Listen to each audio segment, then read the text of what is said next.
చెప్పారు. అంటే ఎంత మంచివాడు లోకేష్ బాబు గారని. అదిగో ఎంత మంచివాడు అంటే,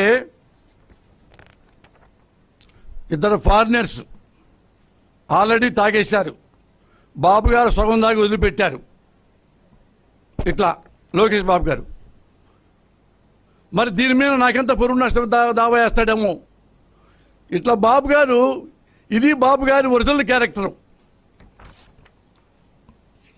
ఇదిగో చూడండి, బాబు గారు అమ్మాయిల మెడల్లో చుట్టూ ఏం చెప్తే ఎంజాయ్ చేస్తున్నాడు ఈ బాబు గారు. ఈ బాబు గారా నా మీద పరువు నష్టం దావా వేసేది. ఇదిగో ఈ బాబు గారు, ఆ మేడము అన్నీ ఇప్పేసుకున్నారు, చిన్న బికిని హగ్ చేసుకున్నారు లోకేష్ బాబు గారు. లోకేష్ బాబు గారి గర్ల్ ఫ్రెండా అది ఇంకేనా ఏంటో తెలియదు కదా మరి. ఇదిగో ఇప్పుడే ఒకటవుతున్నారు బాబు గారు ఒక ఫారెన్ అమ్మాయితో. ఇదిగో ఒక్కరు చాలా బాబుకి. అందరూ చూడండి చక్కగా ఎంతమంది అమ్మాయిలతో స్విమ్ చేస్తున్నాడు.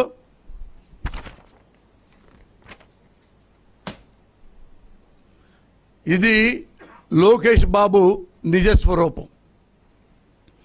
ఇతగాడు మనకు మంత్రి, ఫర్దర్గా వాళ్ళయ్యా మళ్ళీ ముఖ్యమంత్రి అయితే మనోడే పోస్టులు వేసేస్తారంట. దీని వెనక ఇంకోటి తెలుసా, ఇది వచ్చిన తర్వాత నా మీద ప్రేమల్లా ఆయనకి పగ్గా మారిపోయింది. పగ్గా మారిపోయి ఏం చేశాడంటే, ఒక వాళ్ళ వర్గంతో ఇతని మీద మనం కేసు పెడదాం, వీడిని పట్టుకోవడం సాధ్యం కాదు, ఇలాగనే ఇవి బాగుతుంటాడు, మన అన్నపాపలు అవుతాము, అందుకని ఎక్కడో పాత కేసు తీయండి పోసాని మీదకి.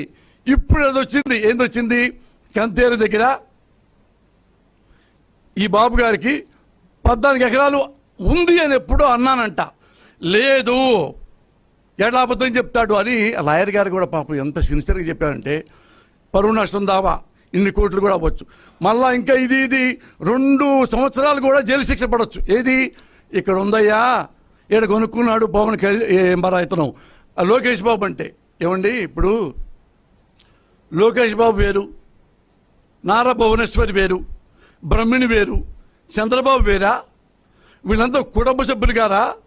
అంటే వాళ్ళ అమ్మగారు పేరు పెనుకుంటే ఇంత కాదు, వాళ్ళ భార్య గారు ఈ కొంటే ఆయన సంబంధం లేదు, ఈయన సంబంధం లేకుండానే, ఈయన తెలియకుండానే పాపం వాళ్ళ అమ్మ భువనేశ్వరి గారు, వాళ్ళ భార్య బ్రహ్మిణి గారు హెరిటేజ్లో వ్యాపారం చేస్తున్నారు.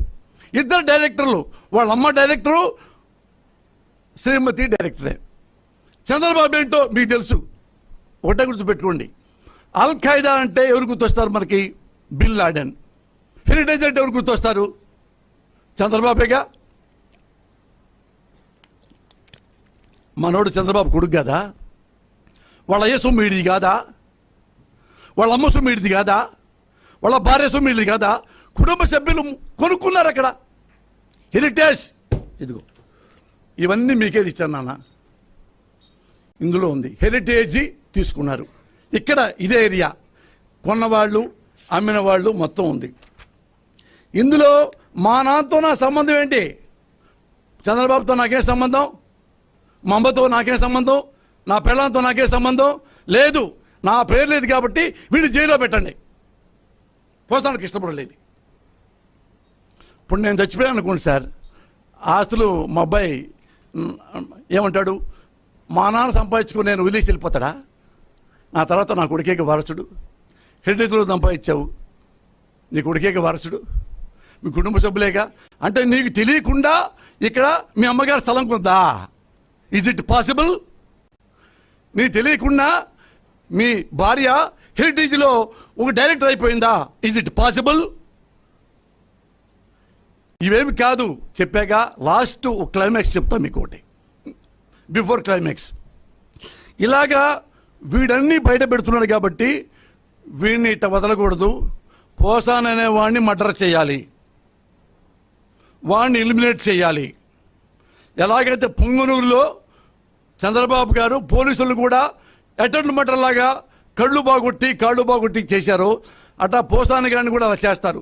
వాళ్ళంటే మంచి ఫిజిక్ ఉంది పోలీసులు, తప్పుకుండా దెబ్బ నేను బక్కోడిని 2 పోట్లు పట్టి అవుట్. 3వ రోజు ఏమంటాం? ఓ రోజు బాధపడతారు, మీరు అరే పోసారి పాపం మంచోడు చచ్చిపోయాడు రా అంటాం. 3వ రోజు అతనికి ఏం జైలు శిక్ష పడదు, కోర్టులో ఏం కాదు. వాళ్ళ నాన్న ఉన్నాడు కదా, ఏ వ్యవస్థనైనా అప్పే నాకేస్తాడు. ఏ వ్యవస్థనైనా చంద్రబాబు తెలుసు కదా మీకు. అతని మీద ఎప్పుడన్నా కేసు పెట్టి జైల్లో ఉన్నాడా? 16, 17 కేసులుంటే అన్ని స్టేలే. నాలాంటి వాడికి స్టే ఇస్తారు అట్లా అన్నీ.